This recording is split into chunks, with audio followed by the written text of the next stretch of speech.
कथांच्या अद्भुत दुनियेत आपलं स्वागत आहे. मी अमित कुमार शेलार घेऊन आलो आहे कथा, कादंबरी आणि अभिवाचनाचा अनोखा संगम.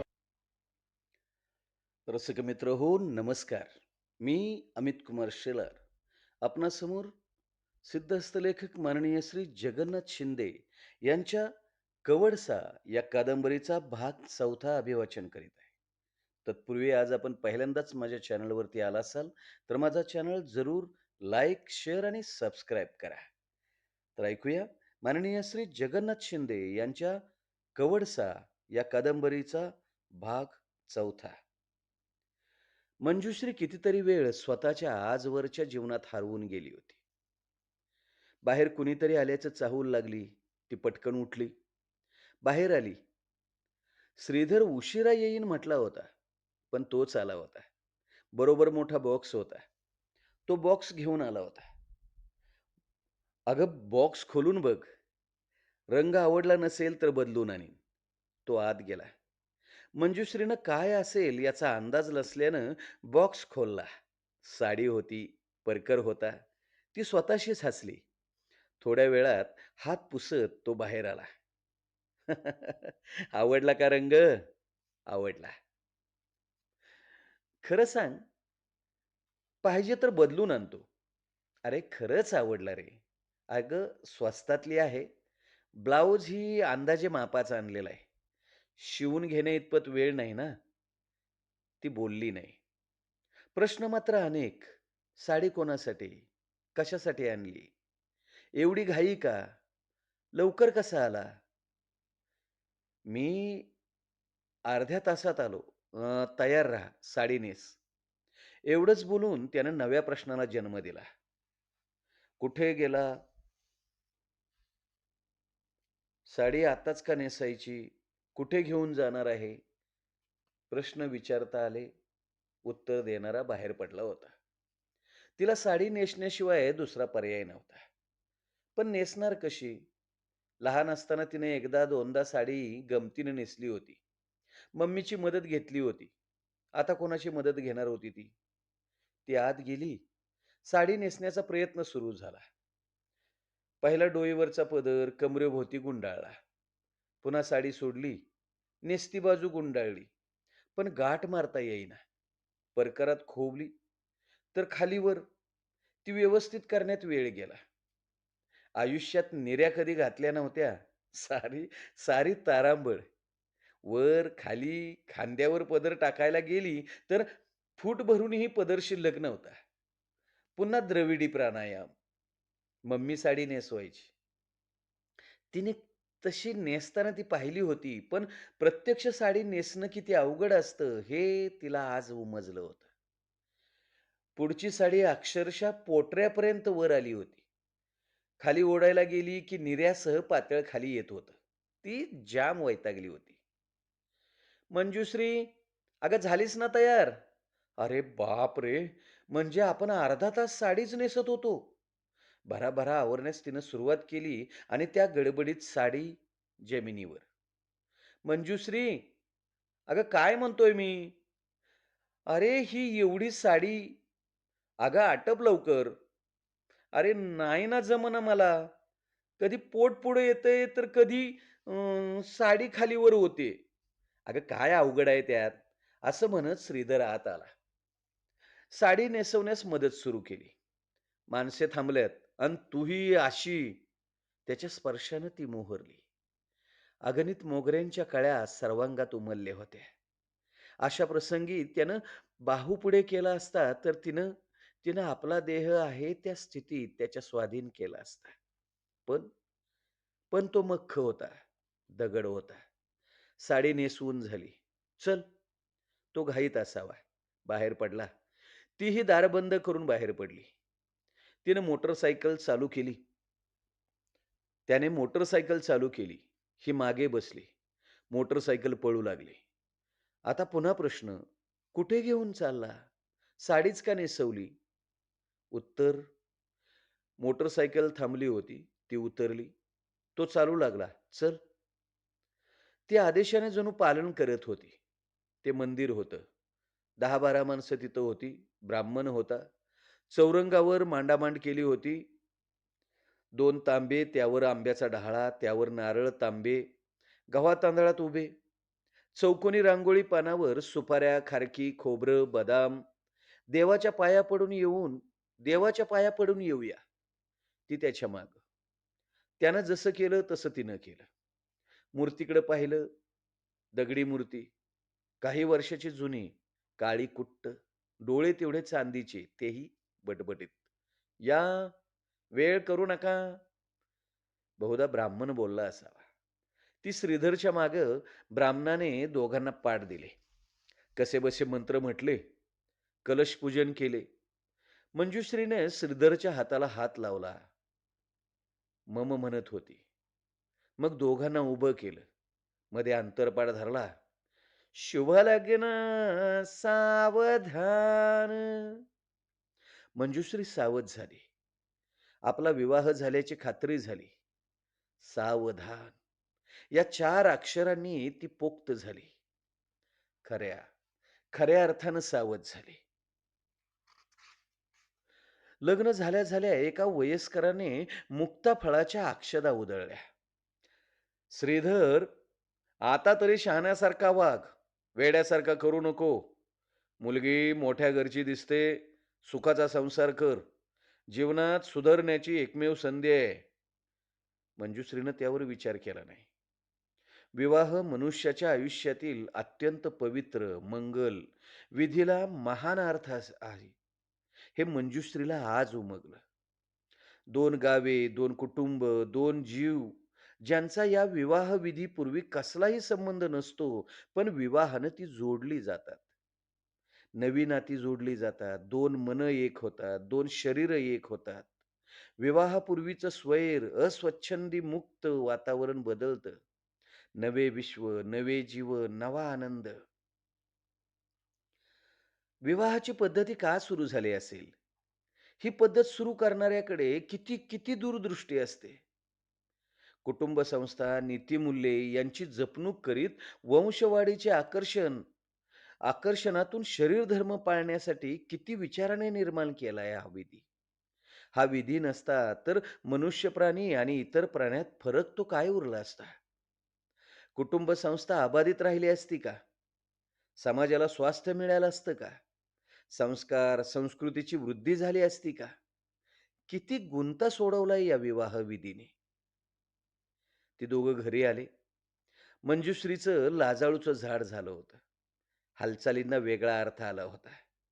नजरेत सुद्धा वेगळीच दृष्टी होती.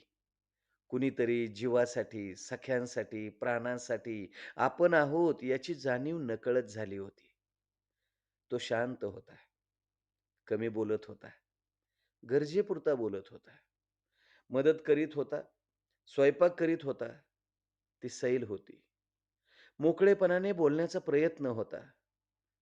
पण प्रतिसाद नव्हता. जेवताना तेच आग्रहाला. थंड प्रतिसाद. विक्षिप्त, तरेवाईक. जेवण झालं. बेडरूममध्ये तू झोप. बाहेर या इथं बैठकीच्या खोलीत मी चटई टाकली आहे. ती बोलली नाही. ती कॉटवर आडवी झाली. तो बाहेर. मंद दिव्याकडे तिची एकटक नजर. झोप रुष्ट. येत नव्हती. पहिली रात्र. त्याबद्दल कुठंतरी वाचलेलं, चित्रपटात पाहिलेलं किंवा कुणाकडून तरी ऐकलेलं. त्यामुळं हुरहुर, भीती, स्वप्न आहे. एक वेगळंच वातावरण. शरीर, मन यांना ओढ, सुप्त भूक, तृप्तीची अपेक्षा. पण पण हा बाहेर. ती उठली. बाहेर आली. तिची चाहूल लागली. "अगं झोपली नाहीस?" थरथरते शब्द. शब्दाला काटे.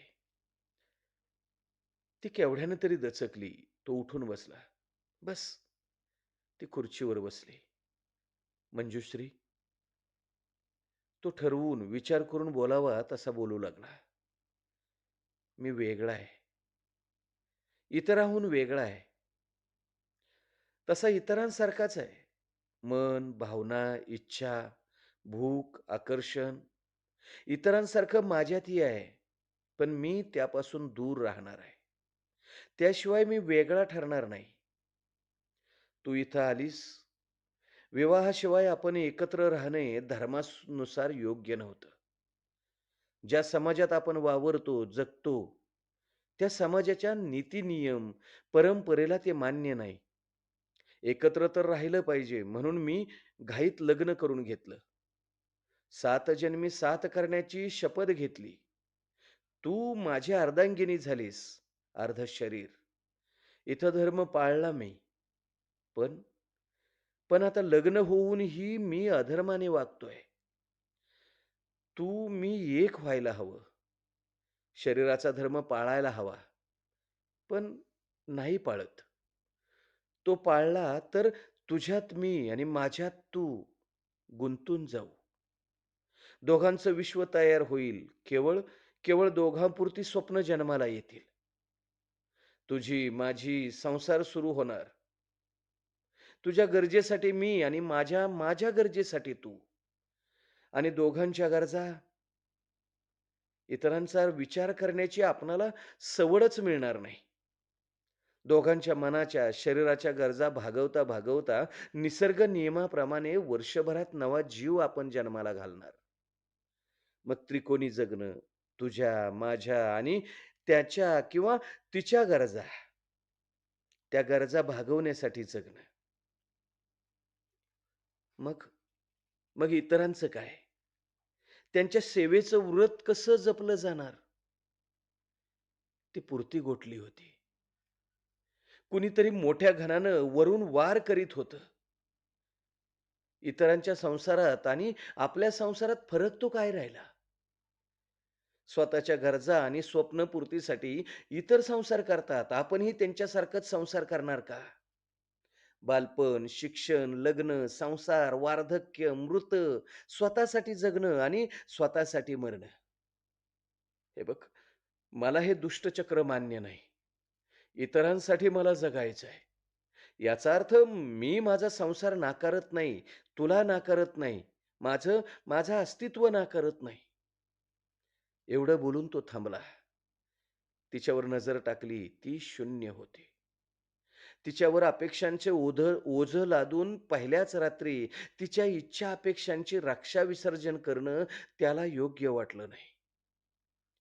तो समजुतीच्या स्वरात म्हणाला, "तू मला आवडतेस. पहिल्या भेटीतच मी तुझ्यात विरघळून गेलो. तू माझी आहे, मी तुझा, हे नियतीनं ठरवलेलं आहे. आता या क्षणी सुद्धा तू मला हवे आहेस. माझ्या शरीराला तुझं शरीर हवं आहे. दोन्ही शरीरं एक व्हावी हे मला वाटतं, पण संयम मोठा असतो. इच्छित ध्येयप्राप्तीसाठी संयम राखणं गरजेचं आहे. मी, तू संयम राखला नाही तर निसर्ग निर्मितीच्या नियमाप्रमाणे नवनिर्मिती घडवून कदाचित नवनिर्मिती घडून जाईल कदाचित. ती ध्येय गाठण्यात आपल्याला बेडी ठरेल. वेळ आहे. खूप वेळ आहे. आपल्याला स्वतःच्या जगण्याला तोपर्यंत आपण स्वतःला आवरलं पाहिजे. रात्रीची भयान शांतता. लग्नानंतरची पहिली रात्र आणि नवविवाहित चर्चा करीत होते ती अशी नाजूक विषयावर. खरं तर ही रात्र मिलनाची. शरीराचं मिलन कितीही दिलं घेतलं तरी अतृप्त राहण्याची रात्र. स्वतःला विसरून दुसऱ्यावर सर्वस्व उधळण्याची रात्र आणि चर्चा चालली समाजाच्या संसाराची. तुझं पहिलं ट्रेनिंग होईल. ट्रेनिंग? शब्द ओठाओठातच. कारण ध्यानीमनी नसलेल्या विषयाने ती गुदमरून गेली होती. 6 महिने तुला ट्रेनिंग घ्यावं लागेल. या 6 महिन्यात तू महाराष्ट्रभर फिरशील. समाजाचे दुःख, वेदना, प्रश्न तू पाहशील, अनुभवशील. मग तू समाजसेवा करण्यास पक्की होशील. पाहिल्याशिवाय, अनुभवल्याशिवाय वेदना, दुःख, प्रश्न, अडचणी समजणार नाहीत. उद्या सकाळी तू निघशील. एका गावी, ठिकाणी, तालुक्यात, जिल्ह्यात तू थांबणार नाहीस. संपूर्ण महाराष्ट्र तुला फिरावा लागणार आहे. आणि तुम्ही? श्रीधर थोडा वेळ शांत. मग बोलला, तुझ्यासोबत फिरण्यात मला आनंदच झाला असता. मी एकटी कुठे जाणार आहे? मी एकटी कुठे जाणार नाही, ती ताडकन बोलली. पहिलीच लढाई हरलीस तू. पण मी एकटी? तुलाही सक्षम व्हायचं आहे ना? मी जाऊ शकणार नाही. तर मग ये इथं. अंगातली मस्ती जिरवून घे.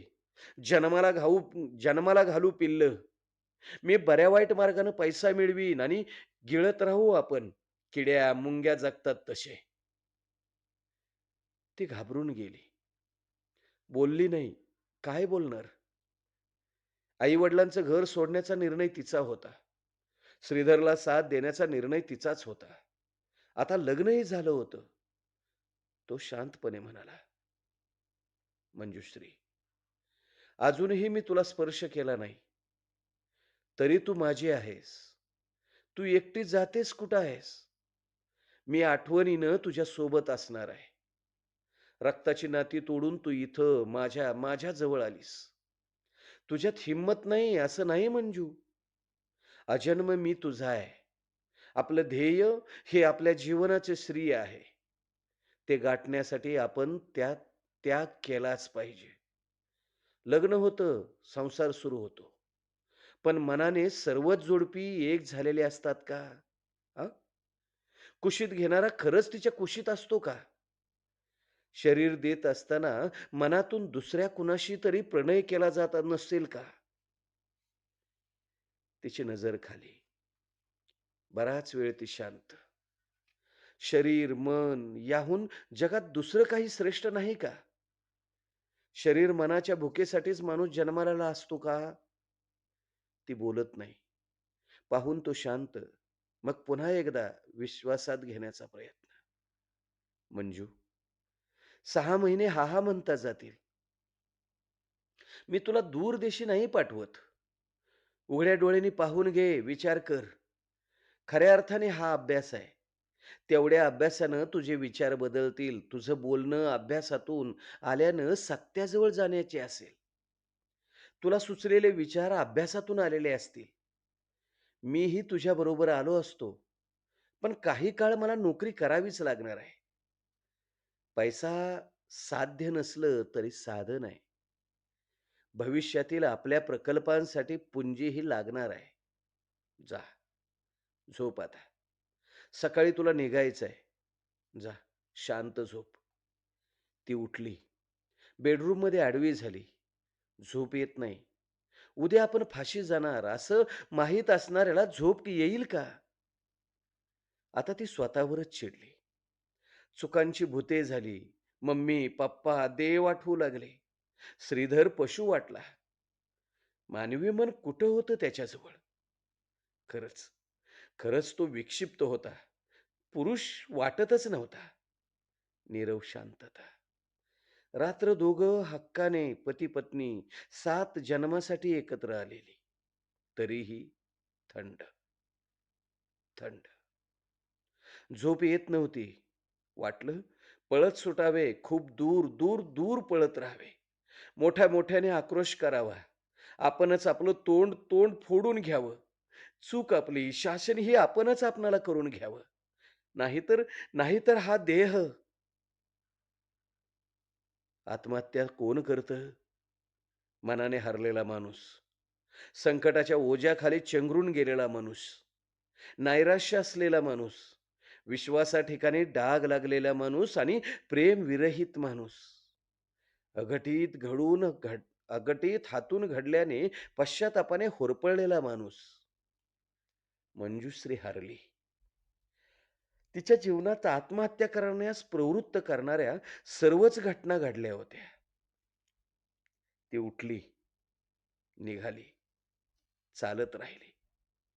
पहाटेचा थंड वारा गुदगुल्या करत होता. पण ही पेटत होती. पण ही पेटली होती. आतून, बाहेरून पेटली होती. तिला त्याचं काही नव्हतं. ती तिच्याच तंद्रीत होती. पंचेंद्रिये संवेदनाहीन झाली होती. मृत्यू, केवळ मृत्यू. या जीवनाचा शेवट. गुरुदेव दत्त. ओम गुरुदेव दत्त. शब्द कानावर पडले. नीरव शांतता. त्यात गाभाऱ्यात घुमणारा आवाज, अमृतात भिजलेला स्वर. स्वर सर्वात समृद्ध असतात का? गोठलेली इंद्रिय स्वरांनी अंकुरतात का? फुलतात का? गुरुदेव दत्त. गुरुदेव दत्त. ओम. पाय आवाजाच्या दिशेने निघाले. काही वेळ आपण हे का करतो आहोत हेच कळत नाही. अज्ञात शक्तीचा एवढा अंमल असतो का? ते मंदिर होतं. मंदिराच्या पायऱ्यापर्यंत पोहोचली. ती थबकली. अरे, आपण कुठे आलो कुठे? जाणार होतो कुठे? ती थांबली. पायरीवर बसली. कोण? ती बोलली नाही. बेटा, घाबरू नको. देवाच्या दारी आली आहेस. इथं मनातलं मोकळेपणानं बोलावं. देव आपला बाप. एक वेळ जन्म देणारा आपणावर रुष्ट होईल. हा बाप कधीच रागे भरत नाही. दया, क्षमा आणि शांती हेच त्याचं अधिष्ठान आहे.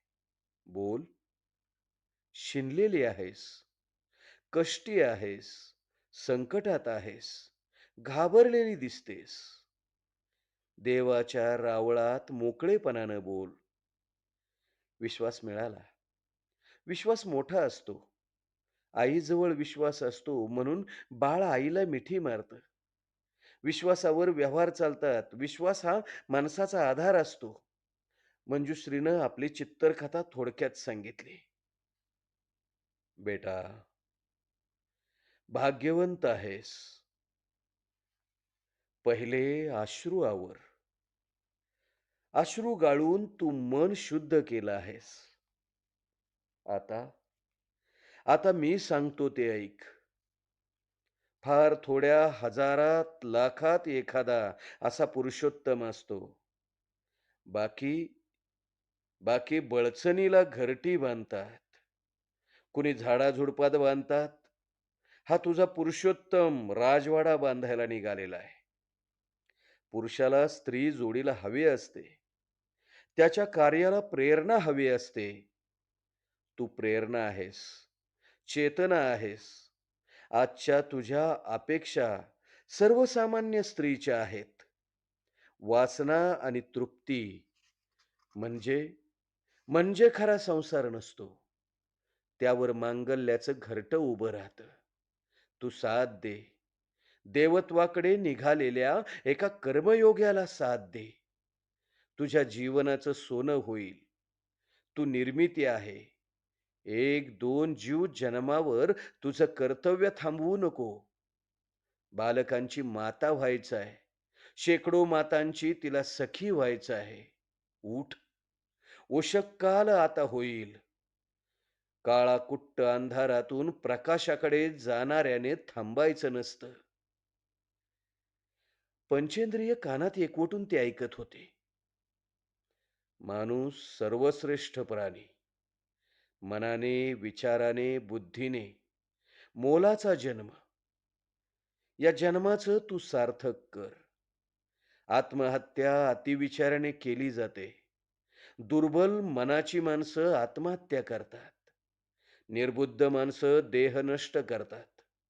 आत्महत्या म्हणजे पलायन. आत्महत्या म्हणजे हार. हार, पलायन हे विचार बुद्धिवान माणसाची लक्षणं नव्हेत. साथ दे. समाजसेवेचं व्रत स्वीकारलेल्या पुरुषोत्तमाला साथ दे. पाहता पाहता ती व्यक्ती अंधारात अदृश्य झाली. स्वामी, स्वामी. कोण होतं ते?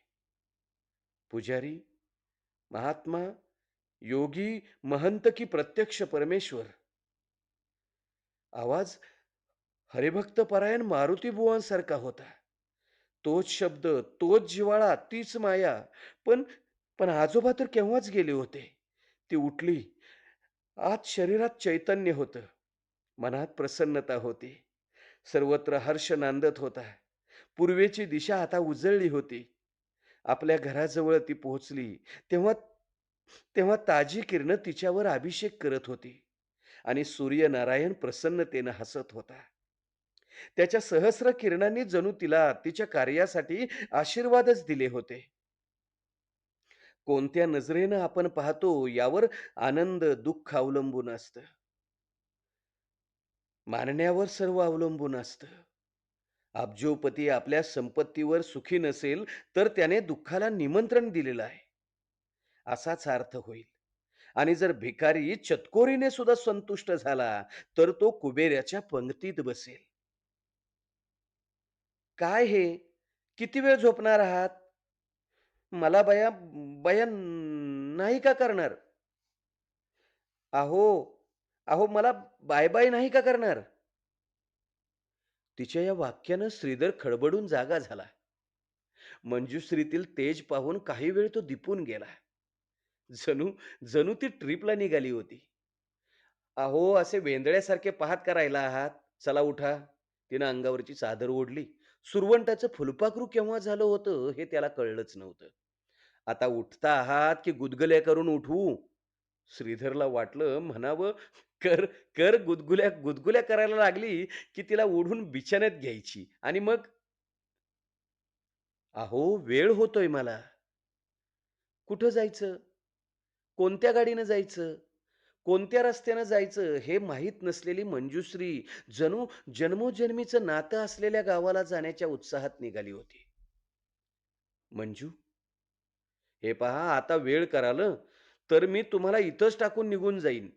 श्रीधर आता गोंधळला होता. कोण खरी? तेच त्याला कळत नव्हतं. मध्यरात्रीची मंजुश्री खरी की आत्ताची मंजुश्री खरी? हे पहा पोळी भाजी करून ठेवलीये, अंघोळ करा, मी निघते. तिने बॅग घेतली. हा पटकन उठला. पोटात खड्डा पडला होता. घशाला घशाला कोरड पडली होती. घोगऱ्या आवाजातच तो म्हणाला, "मंजू, आत्ताच निघालं पाहिजे का गं?" "अरे, वेळ कोणासाठी थांबते का रे? कदाचित ही वेळ अशुभ असेल. मला निघावं लागेल." तो आत गेला. नोटांचं बंडल घेऊन आला. "हे ठेव." "कशासाठी?" "प्रवास आहे. शिवाय तुझा खर्च." ती बोलली नाही. तिची बॅग घेतली, पैसे बॅगेत ठेवले. "मोबाईल चालू ठेव, मी फोन करीन." ती बोलली नाही. ती निघाली. "मंजू, आता काय?" तो पुढं झाला. त्यानं तिला छातीशी कवटळलं. तिच्या कपाळाची, गालाची, केसाची तो पटापटा चुंबनं घेत राहिला. स्वतःला विसरला, कर्तव्याला विसरला. शेवटी शेवटी तो माणूस होता. भावना ह्या प्रत्येकाला असतात. त्याच्या स्पर्शानं, चुंबनानं मंजुश्रीचा तोल सुटतो की काय अशी अशी अवस्था झाली होती. तिला शब्द आठवले. साथ दे. समाजसेवेचं व्रत स्वीकारलेल्या पुरुषोत्तमाला साथ दे. तिनं स्वतःला सावरलं. त्याच्या बाहुपाशातून स्वतःला सोडवून घेतलं. बॅग उचलली, चालू लागली. 2 पावलं जाताच तिनं मागं वळून पाहिलं. 2 थेंब. 2 थेंब श्रीधरच्या डोळ्यात तिला दिसले. तिला वाटलं ते सोबतीला घ्यावेत. लाख मोलांचे ते मोती सोबतीला घ्यावेत. पण पण कर्तव्य कर्म ती चालत राहिली. ती चालत राहिली. रसिक मित्र हो, आपण ऐकत होता माननीय श्री जगन्नाथ शिंदे यांच्या कवडसा या कादंबरीचा भाग 4. पुढील भाग लवकरच घेऊन येत आहोत.